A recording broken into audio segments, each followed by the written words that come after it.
Hello, and welcome back to Own Your Change, the show where we get real about growth, identity, and becoming who we are really meant to be.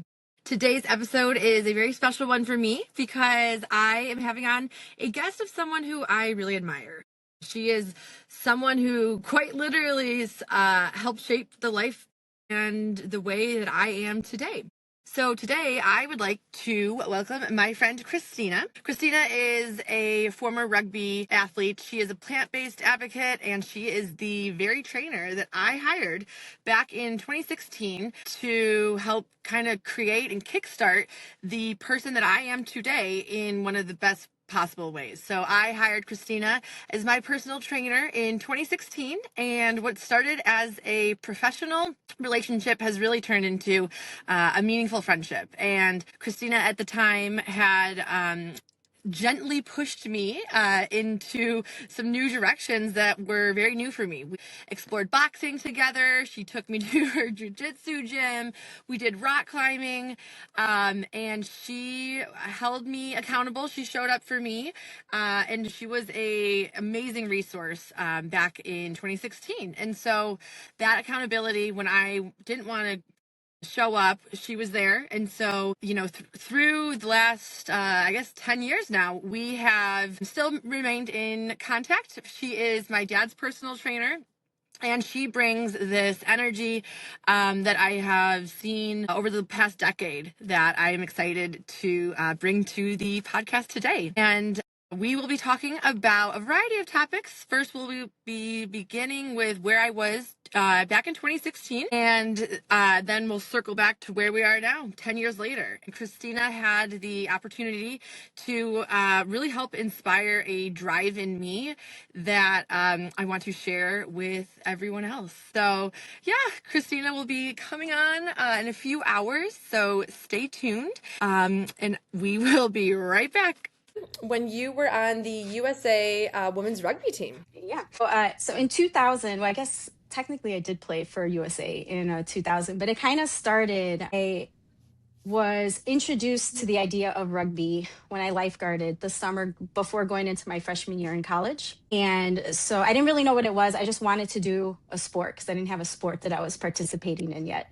And so one of my bosses that I lifeguarded with played rugby at NIU. I was going to UIC, so she knew the president of the club there and introduced me. And so I went out for my first practice and learned that there's a lot of tackling. It was basically, it was like love at first tackle, right? I feel like with rugby, it's like you either love the contact or you don't. And it was like a total buy-in for me. What I didn't know was that there were all these like upper level squads that you could make. I had like no idea that that was even an option. And so, at the time, it's in a different state now, I would say, but at the time, rugby was a very young sport in the US, especially with women. So like if you were semi-athletic and had decent like ball handling skills, like you could get pretty far. And so my first year actually made it to the U23 USA team. And so I got to play on there, which was awesome. And so I played on that team for about 5 years. And then I made the senior side, the women's team. So sevens, which is what you're going to see if you watch the Olympics, because that's what's in the Olympics right now. So I made that team in like 2006. And I got to play on that team for like 5 years. So another bonus about rugby is because it's not popular in the US and it's popular everywhere else in the world.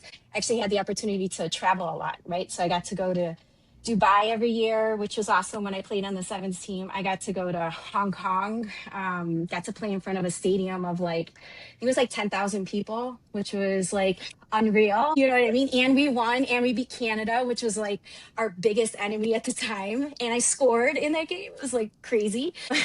Crazy to also think that that was 2008. So let's do some math. 18 years ago. It's like, what?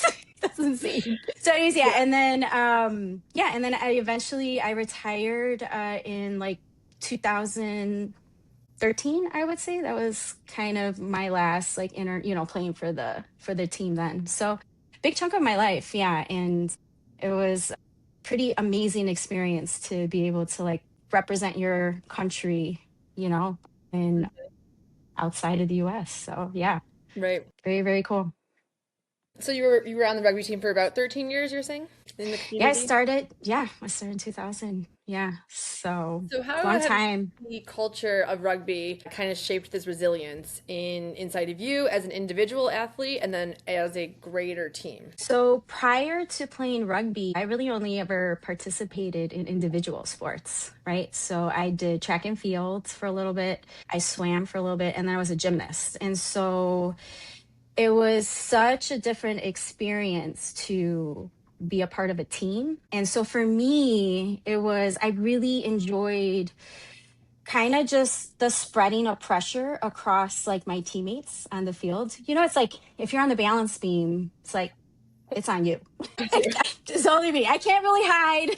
Your Like, 2 feet right there. yeah, you know what I mean? I'm gonna fall. Like I'm the one falling. But it's like that leaning on your teammate. Like they could lean on you in times, and you could lift them up, and then the opposite. I just like absolutely love that. And just developing that team chemistry, right? So you develop it during practice. Outside of practice, I would say is really like when you get to know each other, and then you step out onto the field, and it's just like you want to be out there and you want to play hard for all the other girls that are on the field with you. And for me, that was just like that's what I loved about the game. So like I'm gonna work my butt off to make you look good and make our team succeed. So yeah, that's what I would say. For me, that was a very different experience that I realized I really enjoyed. It's like nice to not have all that pressure just be like isolated on me, but to like be able to spread it across Right. to my teammates. Yeah. Yeah, that's So interesting. Now that you say that, I just realized I've always been in only team sports. So yeah. I played soccer from kindergarten Right. to college, and I was just Yep. always a part of a team. And Yeah. so what's the interesting contrast is thinking about sports that I do individually now. So, swimming, that's just me, myself, and I. And so Yeah. now I'm having a different perspective of, Yeah. well, it's just you in the pool, just you and your ears and your eyes. Yeah. It's an interesting contrast from you going from the opposite, starting with just doing dance. That's just Yeah. you, and then you're emerging onto a team. Yeah. So, what would you describe? Obviously, you have a coaches actually, leadership for a team like your team when you were on your rugby team. What did you learn about leadership, and then also how that relates to belonging, a part of a group? Yeah. So I would say, I think the sorry, did you ask about the captains or yes, the coaches you were saying, or I would either actually or? say both. Yeah. Both. Leadership, who's leading the team to the Yeah. Olympics. Yeah. So yeah, I think, the coach's perspective, I think it was just bringing us all in so that, we were focused on the same goal. And so, whether that's like how she set up the drills or, there were times when, well, I guess that's probably fell more on the captain for like outside of practice, like just creating bonding. So that, again, the more connected we were, the better we were going to play. And so I think just having us realize like, what are our individual roles on the field, and then realizing how all those come together to accomplish whatever task was at hand, because depending on the team that we played, we had to have different strategies. And so I think with the captain, I think a lot of the times she just tried to, there's always going to be times in the game where you're maybe not performing your best, so I think the leadership part is getting us out of our heads and really, just having us like, mistakes happen and it's about pushing through. And then you just, even if it's scrappy, like get the job done. And so I think, just like kind of reeling you in when sometimes you're kind of like your mind will spin you out of control and all you're doing is you're thinking about your mistakes. And it's like, she's like, let it go. Like mistakes are going to happen, but it's like, how do you like move on from that? You can like, she's like, if you're gonna make a mistake, make it hard. She's like, be the like the best at that mistake that you can be. And it's like, it is true. You know what I mean? It's like, all right, if I'm gonna mess this up, I'm gonna mess it up real good. And it's just like, and then you just make up for it in some other ways. So I would say that like for me, that was like my big learning thing is to kind of let go and not get so obsessed with like thinking about all the little like failures or mistakes I was making, right? Like how do you move on from that? And so that you can like be present in the moment and like just take on whatever the next task was in the game, right? Whether, you got to go make that hit, you got to go support your friend, you got to catch the ball, you got to pass the ball. It's like, let that stuff go. It's done.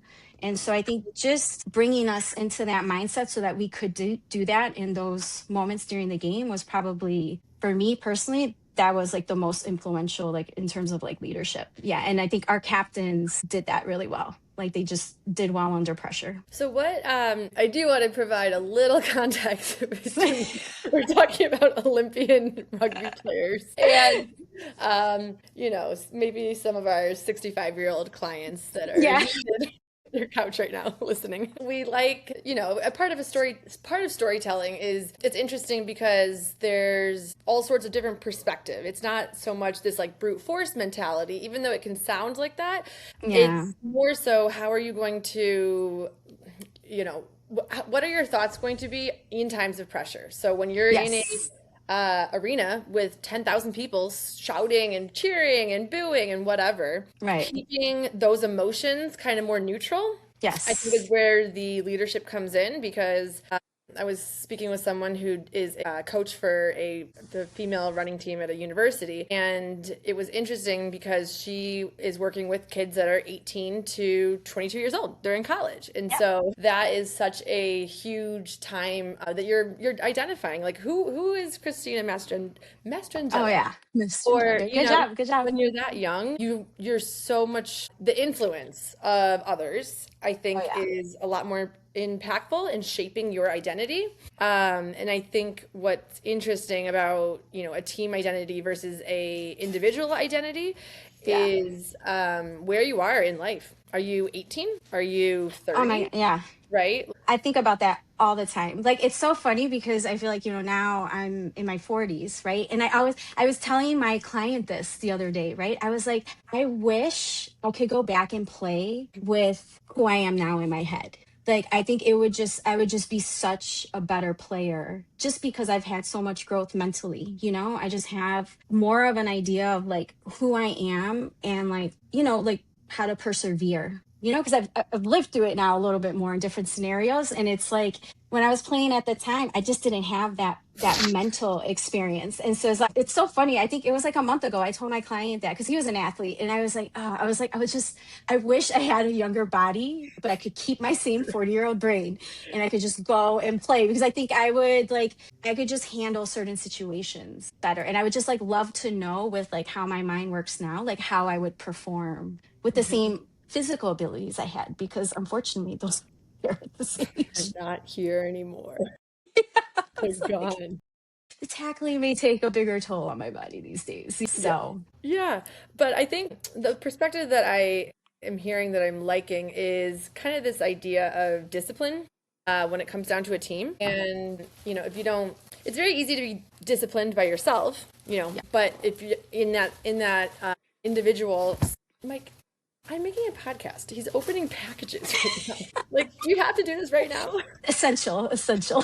All of our listeners, all my 5 listeners. At least you identified what that noise is. I feel like when they just like let it go and you're like, you can't even focus. You're just like trying, your brain's like, what is that? Like, At least you've identified it. People will move on. It's like, okay, I know what that is. I don't need to pay attention to it. Yeah. So I guess drawing it back to your current training. So you are a personal trainer. How do you apply what you learned, being a part of a team back to an individual basis with your clients one-on-one? So you're kind of taking it back to that self-identity, not the team. Yeah.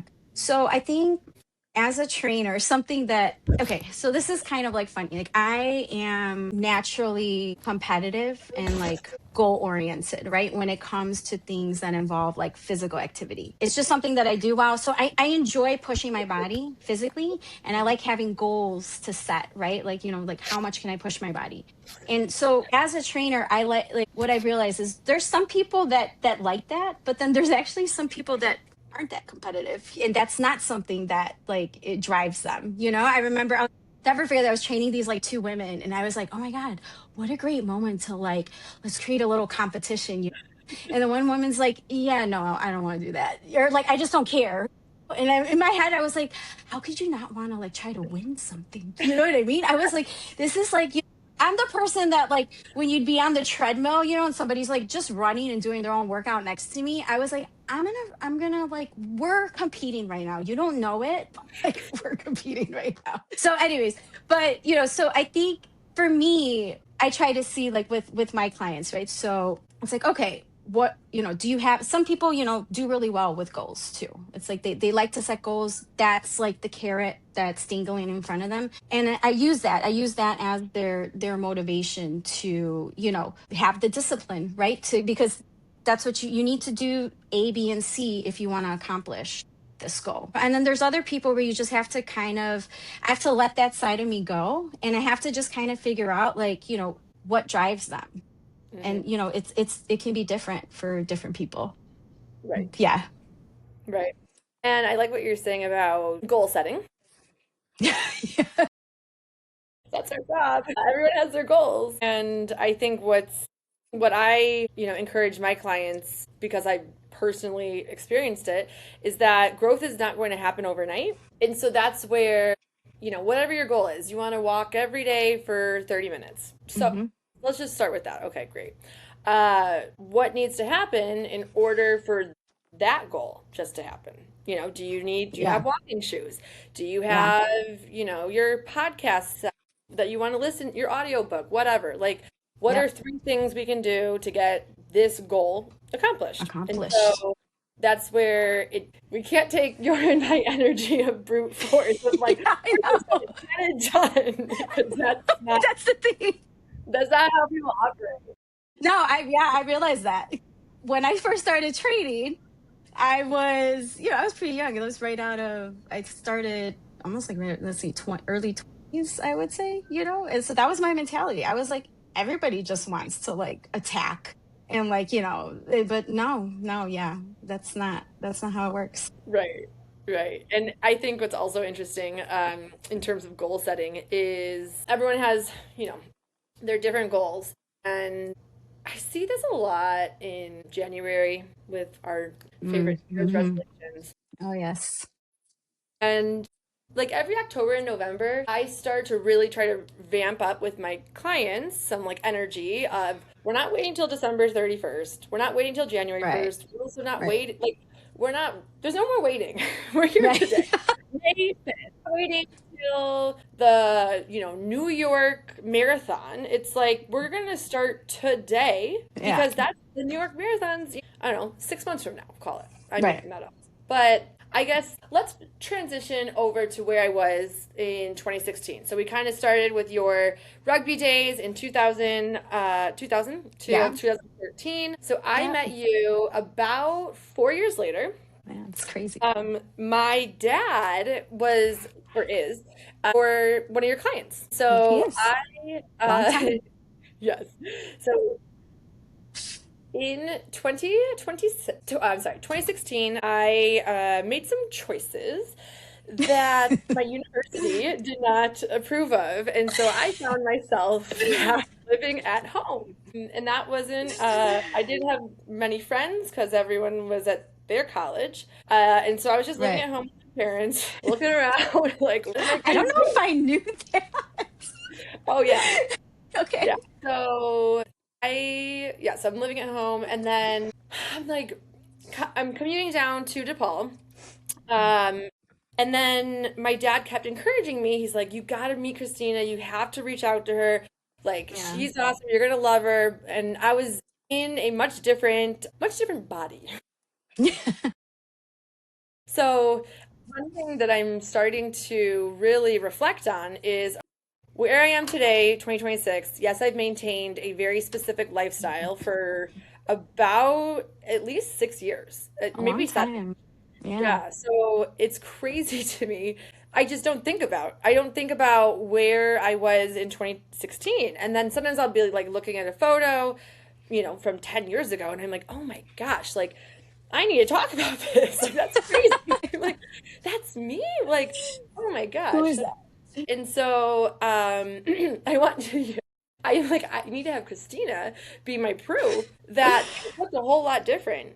And so let's start with that. What did we do when I first met you and we were training at DePaul together? So I would say you still have the same energy, right? I think I just was like, for me, I think everything was there to like get you on the right path. You just needed someone to like show you where to go, Right. you know? Because I think there's like sometimes people, it's like, and maybe you feel this, it's like pulling teeth, you know what I mean? It's like, ooh, like you got to work to get them to buy in. I feel like you bought in. Like you were like, let's go. You know what I mean? It's like there's some people who are a little bit more timid when they go in the gym, you know, and I just feel like for you, it was like you had all this energy, you know, and I just needed to show, like, I needed to guide you, like, on, you know, how do you do certain exercises? What are you focusing on? And I just feel like you took it, like you were like you absorbed everything. You were like, let's go. Like I was thinking about this. Do you remember? I think so. You were like super enthusiastic. I think like, you know, you got your sister to train with me. You got your mom to train with me. Everyone, I know, it was awesome. And you were like so excited. You know what I mean? You're just like, I'm in. Let's do this. And so that's always like really fun when you have a client like that, you know, because my main goal is with a lot of my clients is to try to just get them to find the passion that I have for fitness, like to try to help them find like where is that passion, you know, whether it's in the gym lifting, you know, I exposed you to boxing, you know, I've had people come try a dance class. I'm like, what kind of movement can we find for you that you connect with, that you can feel like what the benefits are, you know? And so anyways, so I think you had me training your mom and we did like kind of like a two, like you came to that gym in Edgewater. Okay. I don't know. I was thinking about this memory popped into my head. Oh my So this is at the time we'd already been working together. I think I'd already started you on boxing, right? And you're like super into it. Like this is the point when Meredith's like, I think I can fly on my own in the gym. Like I just like so it's like your mom was like kind of new, right? So I was like having to give her a little bit more attention. And you're just like, just focus on her. I got this. And you're like, you know, they had that like whole like apparatus set up I don't know if you remember this. And you're setting up your whole workout on your own. Like you had it, you know? And the only thing I remember though is, do you remember that sassy trainer that used to work there? I don't know if you like remember him. Anyways, he would always get like mad over things. It was just like so funny because I could see him because you're like so you were like pulling equipment so you could do your pull-ups. It's like I was like, for me, I was like, this is so awesome. Like she feels confident enough to go and, you know, do her whole workout while I'm like trying to focus on your mom. And I just remember like that trainer. I knew he was gonna like come talk to me afterwards and be like, you need to tell your, you know, clients. But yeah, so I think, yeah, so that for me, that's always like a really fun moment. And I think that's like something that I remember about you is that, you know, I had brought you to a point where you felt confident enough that you could see you were like wanting to dabble on your own with everything that you knew already and start really like applying it like by yourself. You know, what I don't know for you, but like for me, I love that turning point in people where it's like, you know, they're internally motivated to now start to like take ownership for, you know, the work that they want to do now in the gym. So yeah, that's what I would say. So it's like you're this bundle of energy, right? But it's just like, you don't know what to do with it. So it's like, okay, I'm going to show you. I'm going to show you. And you're like, yes. And then like, no matter what I showed you, right? Boxing, all in. We got you headgear, mouth guard. I mean, it was like, you were ready to like go do a fight, you know? I mean, and then if you want to talk about, I think you were mentioning the jujitsu. That's always, I mean, you just like were willing to do, you know, I was trying to expose you to lots of different ways you could build your, you know, be physical. And you were always willing to dabble. So, I don't know if you want to talk about the jujitsu experience, but I think that was a pretty funny one that I tell many people about. Okay. So I'm living at home, Christina. I'm like going down to the city all the time now. And I'm like telling my parents, I'm like, I'm going to a boxing gym. We're going to Hamlin Park. We have what was his name? Oh, he was so great. I was boxing with you like in the basement of Yuan. Oh yeah, that's right. You came to Hamlin Park. Yes, I came to Hamlin Park. You did. We were in this super hot basement with like all these random people. And I'm just like watching you. You're boxing with, how do you pronounce his name? Yuan, yeah. I'm just like watching you, admiring you. I'm like, this woman is like, you're just moving and boxing, and he's just like, I'm like, what is Never stopping. And then I'm like, okay, put me in. I'm going, coach. Me Like, next, me next, literally, I was like, that looks so fun. Why is that fun? I don't know, but it looks fun because Christina's doing it and I want to do it. me. So then I go get the boxing ring, and I know after just seeing what you did, I'm like, huh, he's doing things differently with me. He's Yeah. going a lot easier. It's not so hard for me. Well, it is. It's very hard for me. But I was like, you were in for like, I don't know, minutes, I know, and he never stopped. it was just minutes and minutes, and I was like, I think I need a break. He doesn't give one. I'd be like, that bell Right. rang. And then He I'll just be like, ignored the bell. Christina's been a collegiate or Olympian athlete for her whole life. Like I'm like, I just started like Yeah. a little bit. Like I'm here, but like give me a break. Anyways, yeah. Okay, so refocus, Meredith. Meredith, focus. So What I introduced you to boxing. You introduced me to liked it. boxing. And I Yep. was like, I was doing Brazilian jiu-jitsu and I was like, well, she liked boxing. I'm gonna have her come and try this, new thing that I'm doing too and see what she thinks of it. And then I'll let you kind Right. of take it there from how that went for you. There's a little context that you happen to forget. I had no idea what I was showing up to. I was just like, oh, yeah, it's just like a form of martial arts. It's gonna be fun. Christina loves it, so I'll love it too. Because I love everything Christina loves. Like, show up, and I think you like maybe let me borrow a gi or something. That's just the outfit that you wear when you're doing jujitsu. I got my little white belt on. I'm like, cool, I'm here. Everyone's like super friendly. You know everyone. Everyone's just like getting ready on the ground together. It felt like soccer. Like everyone's just putting on their shin guards, putting on their cleats. Like this is the team mentality. I'm like, great. You introduced me. I think it's the professor. Is that what you call them? Yeah, the instructor. Instructor. You introduced me. You're like, hey, this is my friend. She's never done this before. And then the guy was like, oh, okay, cool. Meredith, you're gonna go do a one-on-one just so you know what to expect over there, all the way over there. Okay, so the whole group together, and I'm like, okay. I walk over, I'm like with this guy, and he's like, no, actually, first he started with a shrimp drill, and I think I just about almost broke my neck because I wasn't tucking my spine, my neck. Like, I think I'm doing something wrong. Like, I think I'm gonna break my neck.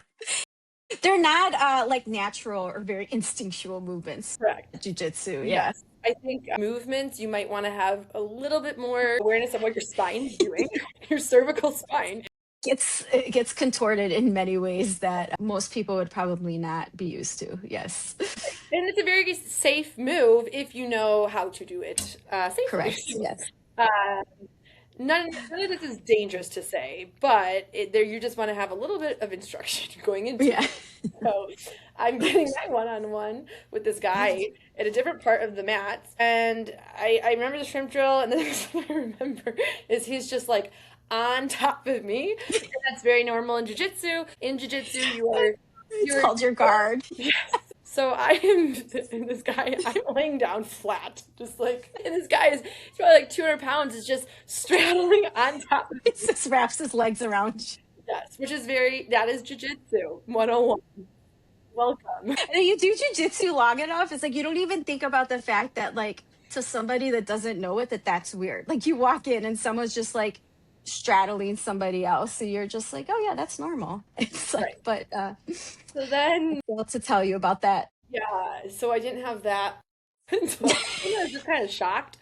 And then we went to, you and I, and then our friend Lisa went to Australia together. Yes, that was crazy.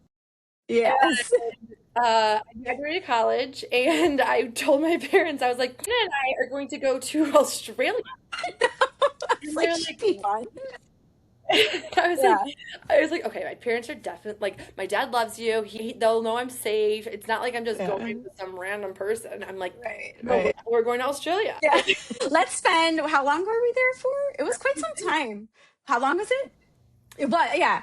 So it's like 3 people, like we knew each other like in a trainer like client sense, right? Or like, we kind of hung out a little bit. And then I brought, Lisa in. So you have like essentially three strangers that have never stayed a night together, right? And we committed to like 17 days. I was like, this will work out. Why wouldn't it work out? And it did. It was And it so did. fun. And I think about I that trip know. all the time I because know. it was just crazy. It was wild. And in that trip, somehow Oh my you, God. That's right, Lisa. We went to the gym. It was like someone's garage, wasn't it? yes, I yes, forgot about that. Oh my yes. God. Lisa was driving on the opposite side of the road. Who needs windshield wipers when it's pouring rain out? It's fine. I Yeah. forgot, It was man. pouring rain. We were driving on the opposite side of the road in the opposite side of the car in a torrential downpour to go do jujitsu with this random, I don't even know how you knew them, but somehow we're going to their home. And we're rolling around on mats in their garage with just these 10 individuals in Australia. We had I dinner with forgot about that. I think we did. They made like yucca chips. I think that was the first time I had like yucca, and I was like, "This is really good." I was like, "I need to have this a little bit more." Wow, I totally forgot about that. That's right. That yes, is so funny. yes. Yeah, yeah. Okay. I dragged you into a lot, Meredith. She's always a willing participant. Always. In my nutrition certification, I am considered willing, able, and capable. Yes, that sounds I'm about ready. right. I'm ready. Yes, yes, you are. And Always ready. what's interesting though, as I circle back to 2016, what's really interesting about where I am now compared to where I was in 2016 is that Yeah, when I hired you to be my personal trainer, I didn't have like a weight loss goal of I want to lose 50 pounds. right, I didn't right. have and yet here I am today maintaining 7 years, 130 to 135. Yeah, My goal was not when I met you, I want, I want to deadlift, whatever. yeah. You know, No, so what I relate to with clients that are either taking on a massive change or transition, whether that's weight loss or nutrition or any aspect of your health, mm-hmm. I think where I want to start sharing more is when there have been times when I have set a goal, like I want to do the Chicago Triathlon. Cool. Yes, And so I did. And so what I relate to with clients is that, at a time when I didn't know what to do at the gym, I reached out for support. I hired you. Hey, yes, Christina, yep, I knew I wanted to feel better. And I was like, yeah, this isn't where I want to be. I didn't have distinct goals though, but I knew yeah, and that happens. yeah, I just didn't want to be feeling, I wanted to feel more confident. Mm-hmm.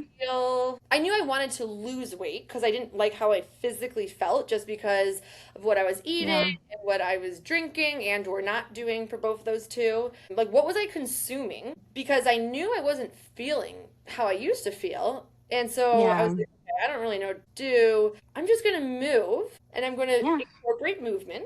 And it yes, doesn't have to be at the gym. It could be jujitsu. exactly, It could be. exactly. And so once I started to explore other things besides just going to a gym and lifting Yes, weights, I started to incorporate movement into my day each day. Some days it's walking, some days it's biking on the lakefront trail, some yeah, days I'm in a forest mountain biking, yes. and some days I'm rock climbing. And those are all things that I really enjoy doing. And Yeah, so not everyone relates to that. Not everyone loves working out, and that's no, okay. Like, totally. I think what needs to shift in the mindset of working out is all it is daily movement. It's movement. Yeah. And I think that's huge, and that's where I try to like meet people, because I think that is the mindset a lot of the times, and like what keeps them from doing it is they feel like it has to be, sometimes they feel like it, like if they're not killing themselves, it's not worth it. Or if they're not, in the gym, like lifting like really heavy weights, it's like, it's not worth it, And I'm like, it's exactly what you said, It's like, let me just show you different ways that you can move your body, get your heart rate up, and let me expose you to lots of different ways. There's a lot of different options out there. There's not just maybe what you see or hear a lot about, like lifting weights in the gym. Is that important? Sure. But you know what? Maybe try something else first and get, excited about it. And then like maybe at some point your interest is going to widen and you're going to want to like dabble in that. But it's like meet yourself at the path of like least resistance, right? Is so, yeah, for me, that's what I try to bring to my clients. I'm fortunate enough that like I love to move my body and I'm always willing to try to move it in different arenas, right? That's why, I did track and field. I played softball. I swam. I've done rugby. I did Brazilian jiu-jitsu. I boxed. And, now I do rock climbing. And so it's just like I like to try different things that are physical. And so I like to show people that you have a lot of options. And it doesn't have to be this like super structured, like one thing that a lot of the times they think that it has to be, And it's like just get comfortable moving and find some way that you like to move your body and start there and then see what grows from it. Because a lot of the times, like it's always fun. Again, you just see people kind of blossom, like they start to feel the impact that movement has, right? And then it's just that it just starts to build some momentum, and then it just, again, it can blossom into a lot of different things. There was a girl who she used to do the elliptical like crazy. She just like wanted to lose weight. And I was like, have you ever tried like, I think I was like telling her, I'm like, oh, have you ever tried like jogging? Just to try something different. She to this day still runs, I think, half marathons and marathons. It's like crazy. And she runs more than I do. And it's just like, she found that was her thing. I introduced her to running and she tried it. She loved it. She's done marathons like all over the country, I think. And I just think it's so cool. It was like something that she wasn't even considering. And I just was like, hey, why don't maybe try that? And it was like, that was her thing. And she ran with it. And that is like what brings her joy to this day. So, yeah, I think one thing I just thought about, just popped into my head, is how okay, so I hired you in 2016. I think maybe I worked with you professionally for 2 years, maybe? Yeah, not too long. Yeah. Yeah, it really wasn't that long because I actually don't know why. Maybe I just I just think you were just ready to do it. Like I said, I feel like that was like your moment when I was working with your mom. I just think you were like, I got this, right. which Yeah. for me, I love that. That's like, it's like watching, your little like birdie, like jump out of the nest. It's like, I was like, oh, she's ready. So I graduated. yes, whatever you would call it. Personal training. And then this is wild. So you were at the time traveling up to Canada quite frequently. Yes. Yes. And you'd be gone for 2 to 3 weeks. Yeah. Yeah. Yeah. And then you knew I was working at a company in downtown Chicago, and I was starting to notice that I wanted to do something else. And I had worked at this company for 3 years, and it provided me a lot of opportunity. I had a lot of really, really great opportunities come out of that. And I just felt like being in a corporate job just wasn't a small For corporation. everybody. Yeah. I was like, this isn't it for me. And so I think probably my dad was talking to you. And I was just like, okay, I gotta do something else. It's 2019 now. And actually, no, so it's 2020. And this is now March. The world had shut down. And at the time, beginning in October of 2019, I started doing a certification to become a personal trainer. So I was working full time, and then after work, I would do my studying for the National Academy of Sports Medicine, which is just the standard personal training to start off with. And I was like, okay, cool. I can do this. So I did that for about 6 months, and then I got my certification. And you had at the time, it was March around. You were like, "Hey, I've got this one client for you. All you need to do is finish the certification." And then I was like, "Oh, okay, sounds good. Like I'm going to get this done a little quicker now because I have." Where I was like, I don't know. It's like I'm working, and then I'm working after work. Like this is a lot. Yeah. And I was like, okay, now I have a goal though because I have a client. And so I was like, okay, like let's get this cert done. Let's let's be serious. I'm like, cool. I get my certification, and then you introduced me to my very first client, who I still train today. Do you? That's I awesome. do, yes. She's great. Yes, she's the best. Shout out to my first client. Anyway, so where was I going? Working with her. Okay, switching careers. Yeah. Just a little thing there. So it's May now. I have my certification. I have my first client. I'm able to do both at the same time. And then I get the opportunity to go work at a gym because So cool. I was up there up in Highland Park, and I was very close with the owners, and they were like, hey, like, what are you doing back up in Highland Park? And I just, it was because of COVID, the world was shut down. I was spending a lot more time up in Wilmette, and it's really close to Highland Park. So then I told them about my certification, and they're like, well, why don't you come teach here? And I was like, right. ooh, okay. Let me think how I'm going to. One client, full class, why not? I'm like, I have to think about how I'm going to pitch this to my dad. Give me like a few days. So I'm like, this is not going to be good. I'm like, I have to figure something out. And so I remember explaining to my dad my master plan of personal training. I have one hour of and I'm about to leave my corporate job that also he got me, or he introduced me to the. Oh, I didn't know that. Okay. So I had this. Okay. I had this stable job Monday through Friday. I had a salary. I had benefits. I had health insurance. I had steady income. And I was like telling my parents, like, hey guys, this is what I'm going to be doing. I'm going to go work up at Pulse in Highland Park, and I'm going to quit my corporate job. And I was like, how's that sound? What do you think?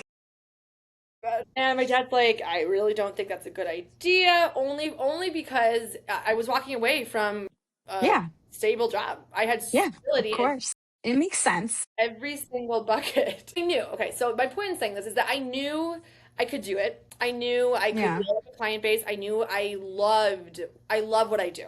I absolutely love it. I love every single day working with my clients. It's not even work to me. It's like, it's a very rewarding career. Yes. And I feel so fortunate that I had the support of my family and my community to be able to really jump off the diving board. Yeah. Just went in right to the deep end. You're like, let's go. Let's see if I could stay afloat. Yeah. And now it's 2026. I have 14 active clients right now. It's amazing. Yeah. Yeah. And so it's like, cool. I built my own business, and I was able to do that because of you. Yeah. You introduced me to my very first client. You told me, you're like, you just need to get this certification and then you're good. And I was like, okay, got it. Yeah.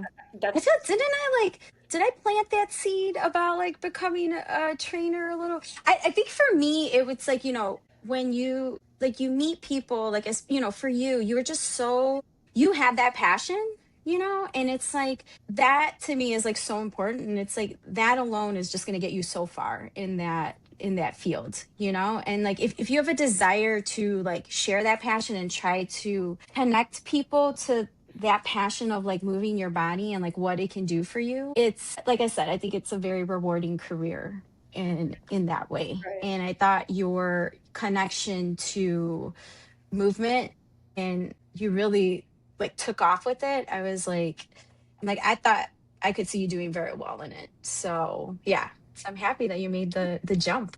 Yes. Circling back to 2016. So crazy. Yeah. I actually was. I was like, Mike, look, this is me. He's like, yeah, I know, you've showed me before. And I was like, okay, but that's Meredith, 185 pounds, compared to Meredith, 2026, 130 pounds. Okay. Yeah. That's huge. Yeah. And it didn't happen overnight. Never does. No, it doesn't. It was a couple years to get that much weight off. Well, no, maybe I did it quicker. Maybe it took 2 years, I would say, to get all the way back down to where I wanted to be. But it didn't happen overnight. I tried multiple different things, and I saw what worked. So I hired you. That was step one. Hire a personal trainer. Step two, go to DePaul and see if... No, you were already training there, so that was perfect. Yeah. To come to my university and meet you there. And then we just started with that. And then we tried Further down the line, we tried boxing together. Further down the line, we tried jujitsu together. And then we rocked. Exactly. And it all, like, it's the idea of like trying something new. If you Yeah, like it, great. If you don't, exactly. what's That's next? fine too. Exactly. There's so much out there. There's so many ways that you can like move your body. And I don't think people realize that a lot of the time. And I know that because when I start to talk to them about it, they're like, "Oh, really?" I'm like, "Yeah." Like there's just so many options out there. Like don't like pigeonhole yourself into like it has to be this Right, one way, right. you know? And I think that's what's very rewarding about our jobs is that Yes. every client is bringing um, a unique Yes. situation to the Yeah. table. And so, what I find most rewarding personally is, like I said, I've got 14 different clients that are all very different. And there's still, a lot of similarities between my clients. So, when I think about my clients right now, I think about my perimenopausal clients, typically Hmm. around 40 to 60 ish, 65 even. And Crazy. really interesting is that I'm not there yet. I'm only Yeah. 31. And so where I find the value of, why do you hire a coach? Well, these women between around they all have a Yeah. very similar kind of goal. Maybe they just had 3 kids and they want to feel confident in their body again. Maybe they are 65 and they want to make sure that they can pick up their grandchildren. Yes. Maybe they're, not sleeping because their hormones are all over the place. Yeah. And Yes. and maybe you just want to be able to pick up your suitcase when you're traveling and put it in the overhead bin.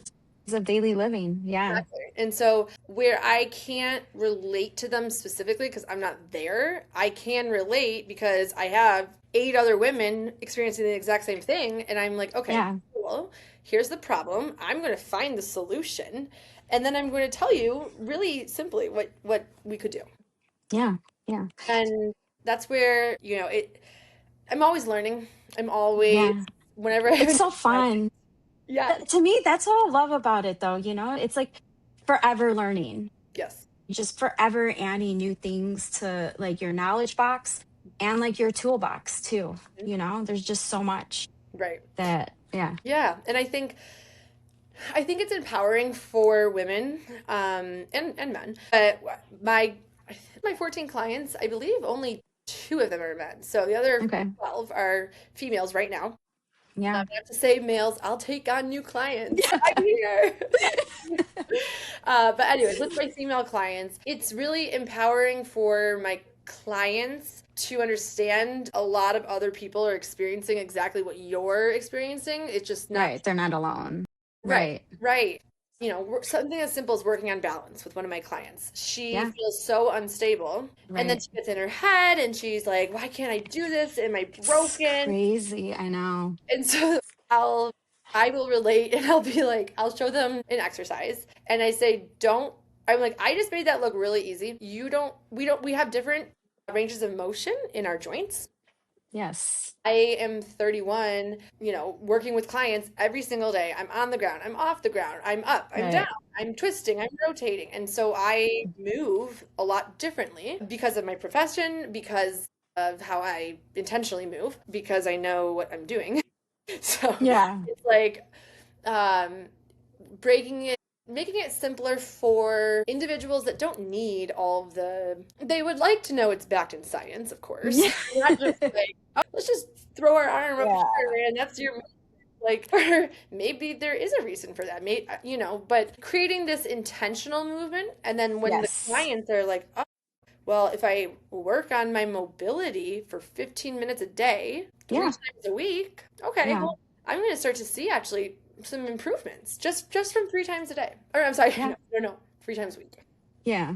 Yeah. Well, I think, a lot of the time, I don't think people, if they're not familiar, they didn't grow up playing sports, they weren't exposed to like the gym or doing, mobility before a gym session or the warm up before whatever sport they're playing. People just like, they don't understand like their body, right? A lot of people just don't know like what the limitations are of their body, right? And then even if they do, they're like, I don't know what to do with that. So I think, where we come in is we can, assess them, identify. I'm like, okay, here's all the different aspects of fitness, health, right? And it's like, let's see, like maybe where are you falling short, right? And like, how can we improve that? Right. And so I think it's helping them see like, okay, this is where you are, right? And it's like you meet them where they're at. So you don't want to over challenge them, right? You want give them a challenge that they can accomplish because you're trying to build confidence, right? And then over time, I had a client, he's always like, why isn't this getting any easier? It's like, because I'm adjusting so that you're constantly being challenged. You know what I mean? I was like, that's the point. He's like, oh, I'm like, yeah.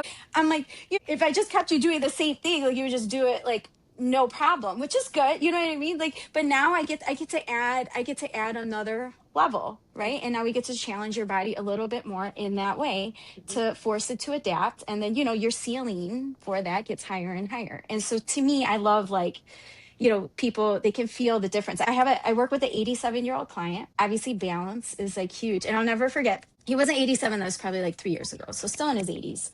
And he was so excited. He came in, he's like, Christy, this was like during the winter sometime. And he had taken a step. I think one foot was on a carpet and the other foot was on the floor and it slipped. He was able to not fall because he could balance on the foot that was on the carpet. And he was so proud because, that's what we work on. And he's like, I'm so happy that I had like enough single leg strength to like not fall. Oh, and like for me, that's what it's all about. I was like, there you go. When they make that connection, it's like, yeah. Right. So Right. And I think that's where like I started at the very beginning. Why do we have to wait for such a large Chicago marathon? Right. Yeah. Why don't we start today? Because time's going to continue going on and we can regain things if we've potentially lost that range of motion, that mobility, that strength. Exactly. Our body is meant to adapt. Yeah. And it might take some more time if you're 65. Right. And it's the consistency of, the discipline of just putting in the simple work a little bit each day.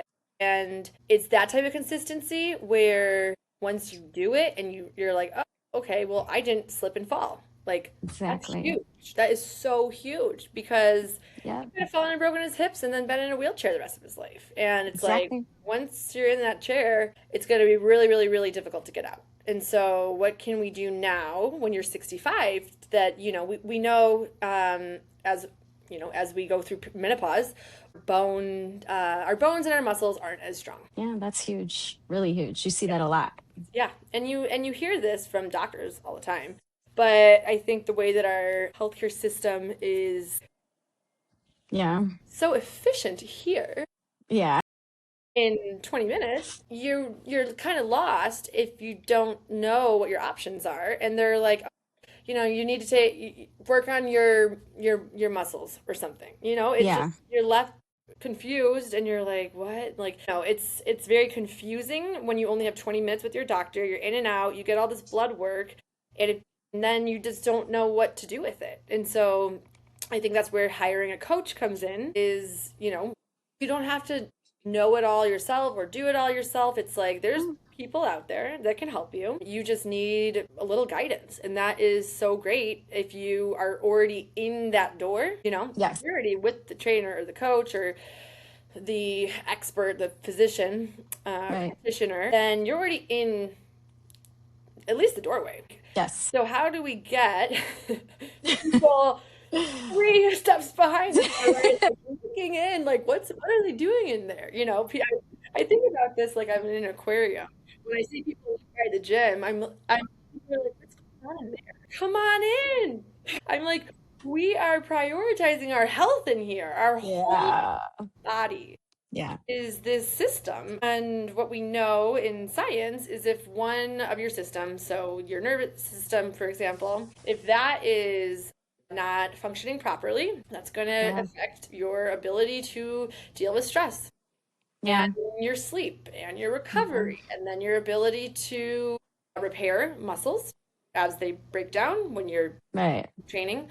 If your body can't function because of 4 other things, well, then that's when things just continue, I would say, to keep going down with, a health condition per se. And so I think that's where nutrition was really the game changer for me personally. At first, when I was working out with you, again, back in 2016, we weren't doing anything nutrition related. I didn't want to at the time. I also didn't really know, I didn't know it was a resource. Yeah. It's funny. And I don't know, I'd be interested, like maybe your perspective. So sometimes I feel like people are very, like when they start, they're very excited and they want to like go 100 miles an hour. They want to do everything all at once. And for me, I'm like, that's great.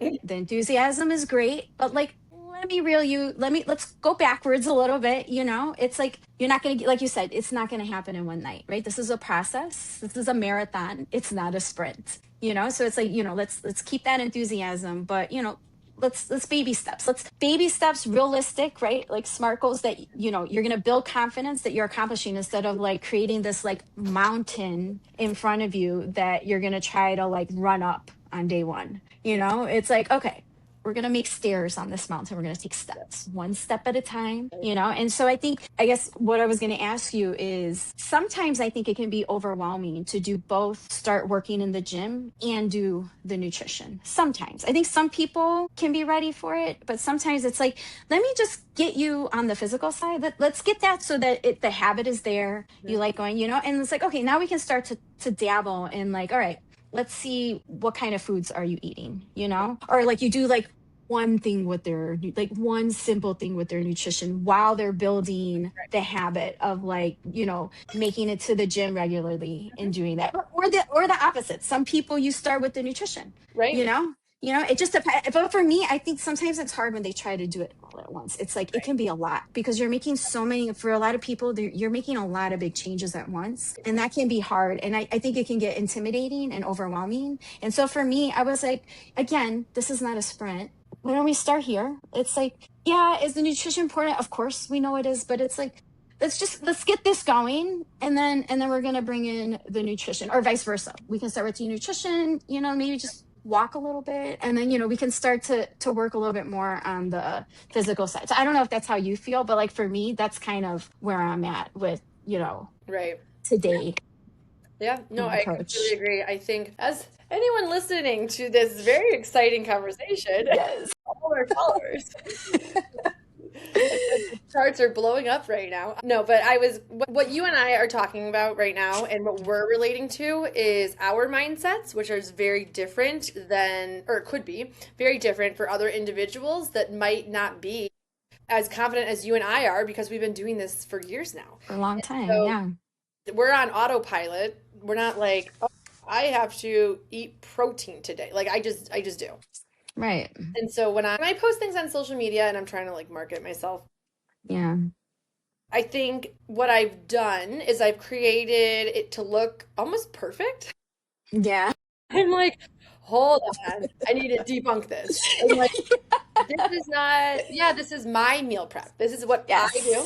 And it's a production. And I choose to do it that way so that I don't have to think about it Monday through Friday because I'm up every morning at 5 a.m. I don't want to be, and then I'm gone. And so I don't want to be making breakfast at 5 a.m. when I have to leave at 5:45 for work. So to make my life easier, to make sure I'm getting my, you know, egg bake in, and I double it so I have it for 2 weeks. This is just how I do it. And it looks like a whole production. And it is for me because I don't want to have to think about it. So like tonight, dinner's already made. It's 3:30. So when I'm off with you, it's not like, oh, what do I want? It's hanging over your head. Right. It's like it's already done. And so I think there are scalable ways where just because, you know, like I'm saying in 2016, I was 185. I didn't meal prep. I didn't, what is meal prep? I'm like, we're just going to go to the, whatever DePaul is serving and I'm going to get whatever looks good. And so now having the understanding of like, okay, what am I putting into my body and why? Oh yeah, because there's fiber in this. That's why. But it's not, that's not even how my brain thinks. I know. Yeah. So I think it's so important if the client is able and ready to slowly kind of re-normalize the topic of around nutrition because it really is, you can't put it in a percentage of like 80-20. Oh, importance, Right. So you can't, you know, it's not like, okay, Meredith, tell me exactly what protein to have at breakfast. It's like, well, let's look at all, these are There's many all options. proteins. Okay? Do you love that? Like, just give me a meal plan. It's like, okay, hold on. I'm like, let's do this. I only want you to focus for the next week on having protein consistently Exactly. at each meal. Just for let's try for 7 days and then let's talk. Like Yeah. I'm not writing you anything. We're just gonna look at this Yeah. list. You like eggs, you like sausage, you like Exactly. tofu, you like oh, peanut butter is not your protein. Sorry, that's the other list. We're gonna get to that list, but peanut butter, that's not your protein right now. Okay? Mm-hmm. We're gonna use that as your fat with your yogurt, and you're gonna have Mm-hmm. your little Chobani yogurt with your little peanut butter, and then we're Mm-hmm. gonna add in your sourdough and avocado toast. Cool. Yeah. Great. We got you a Yeah. carb, a fat, but we're not even talking about carbs or fat yet. Like we're just Yeah. working protein this week. And it's not like this whole like ChatGPT, write me a meal plan. It's like, Yeah. no, please, please don't. Please don't read me the results. Please Yeah. don't do that. It's like general concepts and like behaviors, right? That you're kind of generating to, again, I think, and that's with like everything, right? It's like you kind of start with a broader concept, right? You kind of get that. And then it's like you refine it over time, right? Then you can start to kind of get more into the details, right? But it's like, why focus on the details when it's like, you know what I mean? Like you don't even have like the pillars down yet. It's like, okay, let's start here, you know, and then like get a rhythm going there, and then it's like, okay, now we can talk about like, let's peel that layer, and now let's get into, you know, you just keep doing that a little bit over time. For me, that's what I help like I think is what's beneficial for like my clients, right? Is to kind of, you know, again, they have the enthusiasm and they want to do everything all at once, and it's like, okay, let me give you a little bit more of like, you know, a step-by-step way to get there, like a little better approach that will build confidence, right? Because a lot of times they set these unrealistic goals for themselves because they want to do too much, and then they can't do it, and then when you don't do something, you don't feel good about yourself. It's not like you're going to keep doing it. So it's more, yeah, so it's like I kind of help. I'm like, okay, how do we create like a ladder that you can go one rung at a time, you know, and then ultimately you're gonna get to that point. It's gonna take a little bit more time, but you're gonna do it in a more strategic way than I'm gonna give you, so that you're more successful in the long run, and it's sustainable, right? Sustainability is huge. Like, yeah, sure, you could do this for a week, but how about 10 years later? Are you still gonna be able to do that? Right. So Yeah, I think also how much, it's 3:35. How much time do you have? I can probably go another like 10-15 minutes. I could also text my client and see if I came at 4:30. 10 is perfect. 10? Okay, cool. Let's do that. Okay. So what we're talking about right now is establishing a foundation, I would say. Completely. Yep. So here's an interesting. Pretend I'm, you know, hey Christina, I'm Meredith Schomer. I've never done anything. I only do Peloton. I run and I do I just do high intensity interval training, and I love my heart rate so high. It's how I release my stress. And I think I'm building strength. Okay. Yeah. What So am I? So I think this obviously what we can talk about, right? There's different aspects of fitness, right? We have cardiovascular fitness, and then we have strength. And they're two different buckets. Each has their place in building fitness, but they're different. You're going to have different outcomes, right? Health outcomes with them. So what you're doing right now, and even within that bucket of cardiovascular fitness, what you're doing right now is one aspect of it. And so there, you know, we can take your heart rate high, but then, you know, we can also do a lower intensity, longer duration type workout too. And there's benefits for that. So that's something that we could explore if you're interested. As far as building strength, that, you know, is going to take probably more loading the tissues, which, you know, there's different ways that we can do that, and we can discuss that if that's something that you're interested in, but they are different. And so you're checking the box with the cardiovascular and high intensity stuff, which is great.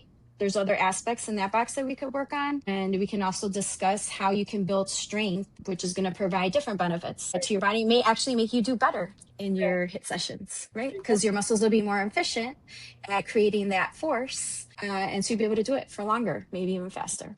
Right. So, yeah. So this is where one thing I've been working on with some clients recently is understanding heart rate zones. And Yeah. so you don't have to have a fitness tracker. It could help.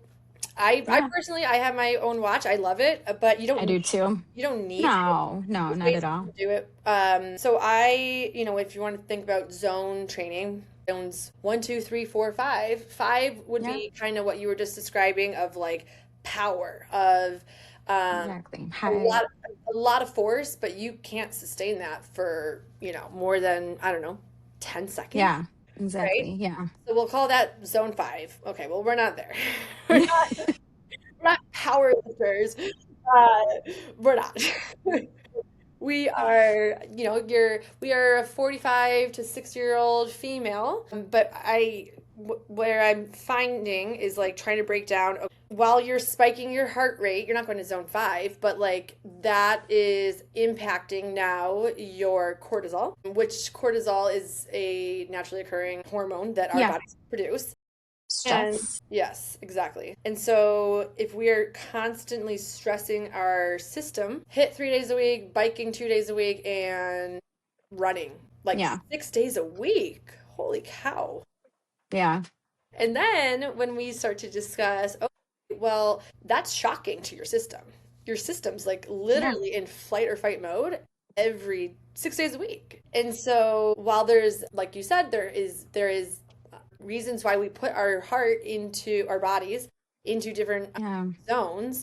What do Yeah. you know about like more of like a zone 2 training? Exactly. Bringing it down a little bit. Yeah, and so when we think of zone 2 training, depending on the individual, you can just Mm. describe it as something that you can maintain.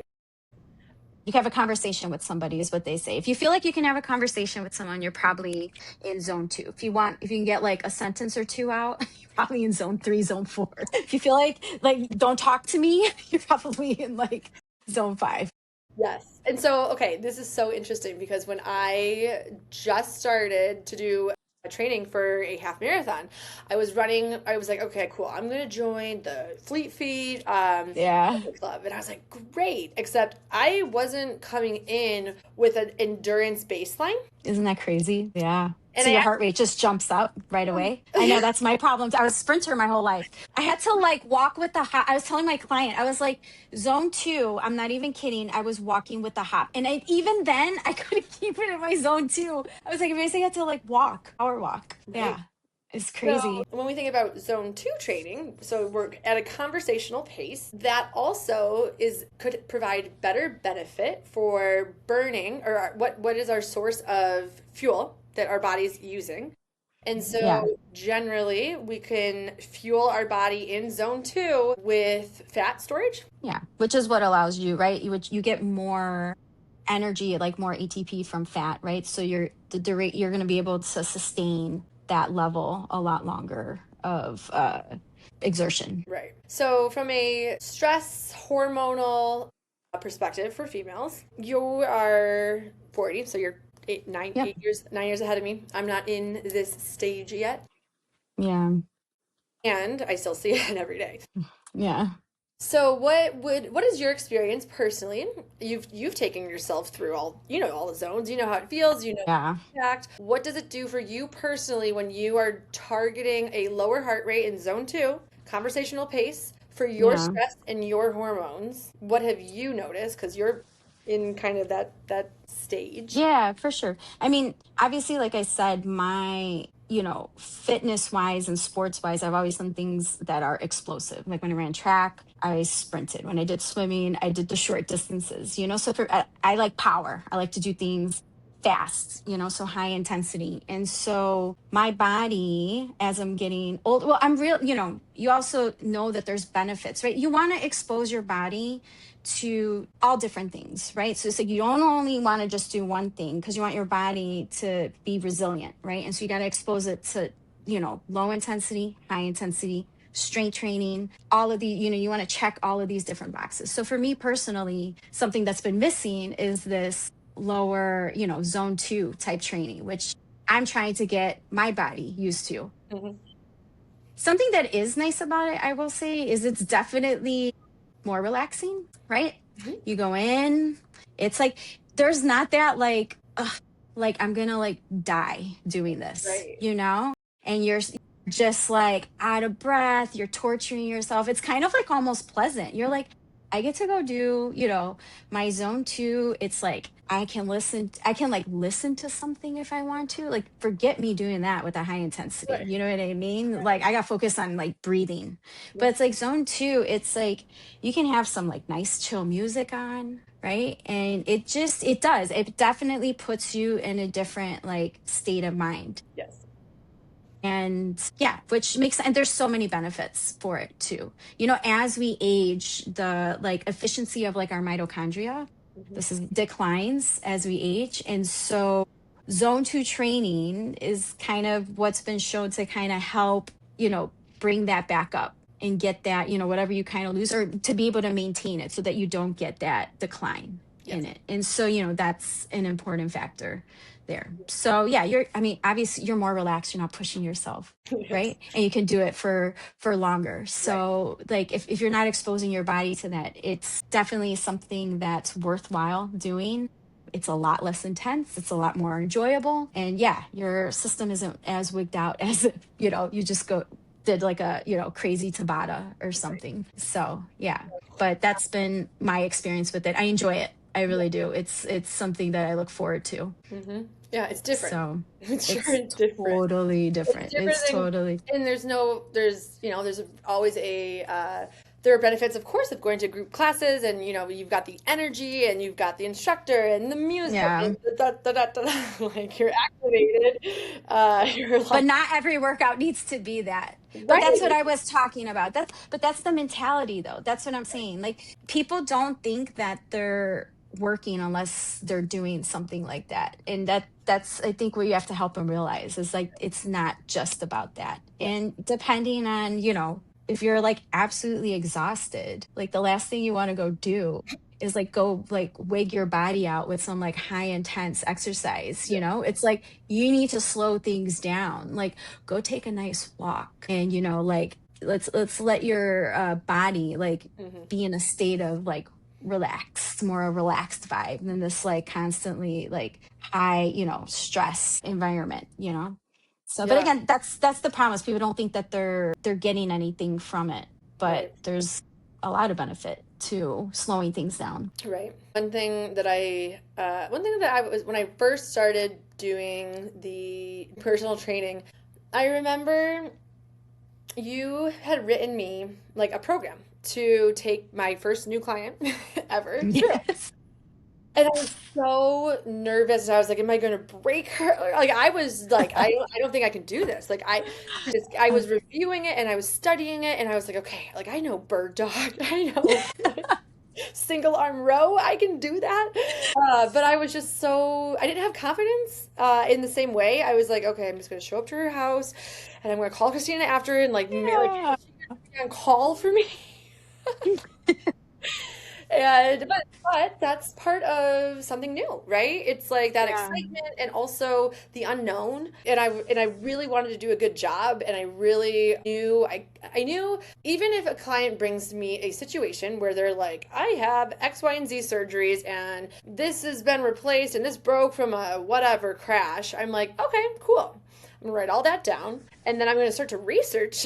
Yes. Isn't it fun? Yes, I have to though, because I'm not a doctor. Yeah. And No. so I can never prescribe you anything. Try things that I know will be safe for you, even though Yeah. our spine is still designed to rotate. It's just having the awareness of how far are you loading that rotation, like with resistance, with weight? Yeah. Or are you just taking your hips through the natural range they're supposed to go in? Yeah. And there's a difference between if we think of mobility in terms of just like taking your hips through the range of motion that they're designed to do Yeah. versus say you're doing loaded deadlifts, resistance Yeah. your hips are still designed to hinge backwards, and depending on Yeah. your mobility or is going to likely impact your ability to do it pain free.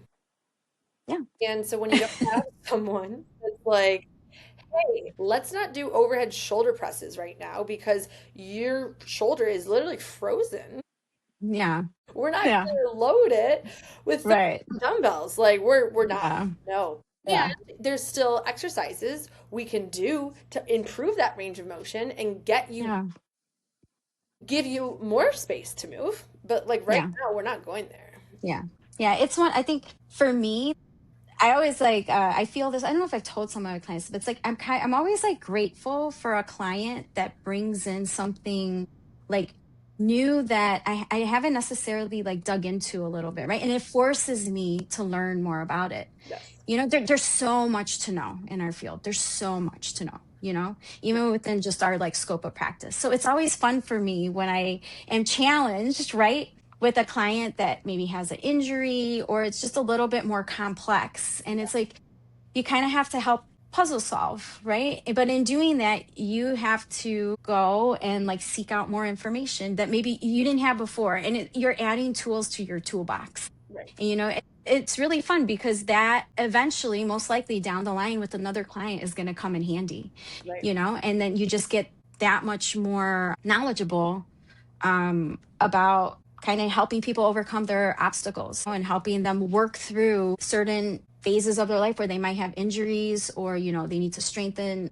certain muscles, certain body parts. So for me, that aspect of the job is like, it's so fun. Right. It's so fun. Yeah. I like love when I have a new chance. It's like, I don't know, like I know a little bit, but I'm going to go like learn more. And I mean, I'm sure you've done it. It's like, oh my God. And you just like learn all these new things. You're like, this is so cool, you know? And it's like I can't keep and then up. you go, That's new. you can't, no. And that's the thing, you know what I mean? But it's okay. You know, I think it's like, there's so many courses out there that you can take that we have access to kind of just keep growing our knowledge. Yeah. And yeah, I think that makes it super fun. I love learning. And this is a field where you're always learning. Always.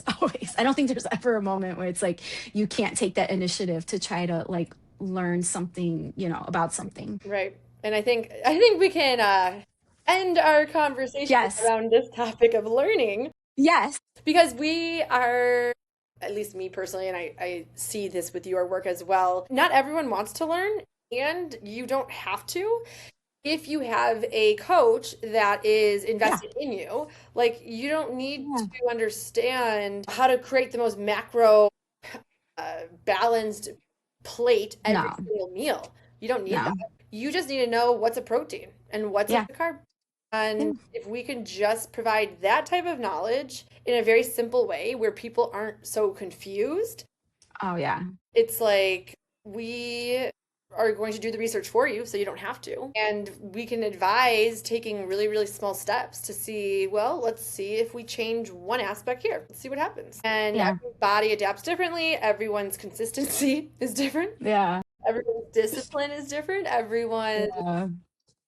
Just life. Everyone's schedule is different. Yeah. But I think the mindset of if you can be consistent in working towards your goal, that's where you'll see the most success. Yeah. And I think, and if you don't know what that looks like, that's where what we do comes in handy. You know, we're going to take maybe topics that seem overwhelming and complicated and move you in 1,000 different directions. And we can hone you in on what to ignore, you know, all that noise that's out there. And it's like, we can kind of bring your focus to where it needs to be, explain it in a way that is digestible to the individual, right? And then give you, you know, lay out a map of like, you know, how do you get from where you are now to where you want to be, right? It's, you know, and we're giving you tools to do that. Right.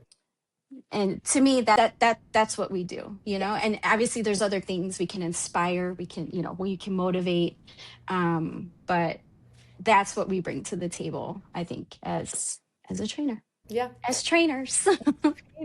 As trainers. I just finished a nutrition certification that I'm really excited about because I kept running into issues with training clients and actually retaining clients until I did the certification. And so I'm like, why am I having such a high turnover? You know, there's something missing here. And so now Yeah. that I have a different training method and coaching method and all of this knowledge, just even around anything nutritional, hormones, stress, sleep, recovery, all of these things now in my toolkit, Yeah. I did like a survey monkey. I was like, I wonder how long I've trained these clients. Yeah. And Isn't I that think like 10 crazy? of them was like over 3 years. I'm like, wow, Isn't that awesome? that's crazy. Yeah. I'm like, maybe it's not me. I think it's just Yeah. it's just part of the job. But I'm like, okay, if I have 14 active clients right now, something's working. Yeah. Something, It says a lot. yeah. Yeah. It's really cool. I love it. I just love it. It lights me up. I Yes. think it lights you up, and it's fun. Yeah. And it's fun too. I think a lot of the times too, they don't realize how far they've come either. Right. And it's like fun to remind them. Sometimes I think they're kind of going through like maybe a rough patch. And it's like, you couldn't do half of this when we first started. You know what I mean? And so it's just like helping them realize, that after all this time, like they really are in a much like better place, strength wise, mobility wise, cardiovascular wise, Everything. health, all of it. Yeah. Stress. It's all like, Yeah. yeah, it's like all made a difference. And there's going to be different focal points along the way, Right. that you're going to maybe put a little more time and attention to. But yeah. Yeah. So, Well, I think we have to end here. yes. I have a client to get to. Or for all of our friends and family, my mom and dad living in their basements. What we have to look forward to sometime this spring or summer is I want to have you back on for a conversation about nutrition, Yeah, let's do it. what it looks like for you personally living a vegan lifestyle. Yeah, we can talk some plant-based. Yes. Okay. Plant-based foods. Really, really fun. Thanks for joining Same. me. Super fun. Uh, Okay. Thank okay. you. Bye. Bye.